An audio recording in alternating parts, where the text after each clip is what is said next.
दोस्तों नमस्कार। मैं आपका अपना भाई DR ग्रहण अपने इस चैनल पर आप सभी भाइयों का दिल से अभिनंदन करता हूं और सभी से हाथ जोड़ के प्रार्थना करता हूं कि इस चैनल को सब्सक्राइब और लाइक करें और एक प्यारा सा कमेंट करें। सिकंदर महान की अंतिम इच्छा, आज की स्टोरी। सिकंदर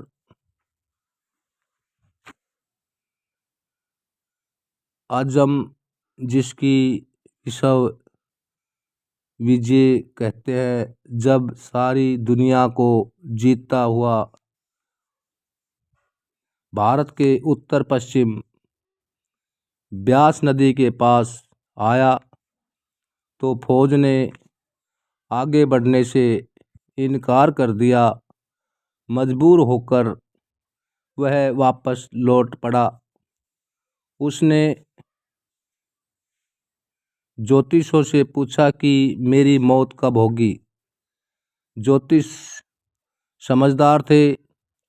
उन्होंने हिसाब लगा कर देखा कि उम्र बहुत थोड़ी है, करीब करीब ख़त्म हो चुकी है। अब झूठ कहना नहीं और सच कहने से अपनी जान का डर था। सोच विचार कर कहा कि आपकी मौत तब होगी जब आसमान सोने का और ज़मीन लोहे की होगी। सिकंदर खुश हो गया और कहने लगा कि फिर क्या फिक्र है, मुझे तो कभी मरना ही नहीं। जब आसमान सोने का और ज़मीन लोहे की होगी तब मैं मरूंगा। जब वह पश्चिम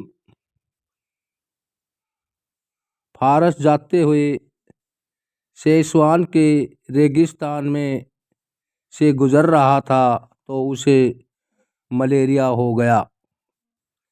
पीछे पीछे फौज थी, आगे आगे आप खुद और वजीर। ज्यों ज्यों आगे बढ़ते गया बुखार तेज होता गया। फौज पीछे रह गई। आखिर वजीर से कहने लगा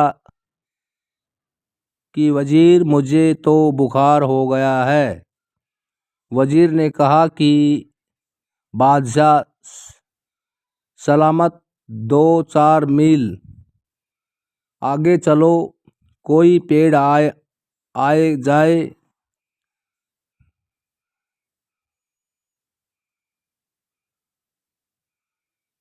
जहां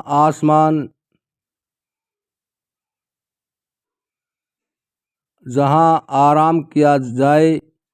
जब आगे गए तो बुखार बहुत तेज हो गया। वजीर से कहने लगा, अब बुखार बहुत तेज हो गया है। वजीर ने इधर उधर देखा, कहीं छाया नामो निशान नहीं था। कहने लगा, 2-4 मील और चलो, शायद कोई पेड़ आ जाए। जब 2-4 मील और चले तो बुखार इतनी जोर से हो गया कि बादशाह बर्दाश्त न कर सका और घोड़े से उतर पड़ा। बोला कि यह लो, पकड़ो घोड़े को, मैं आगे एक कदम भी नहीं चल सकता। अब वजीर के पास क्या था जो नीचे बिछाता।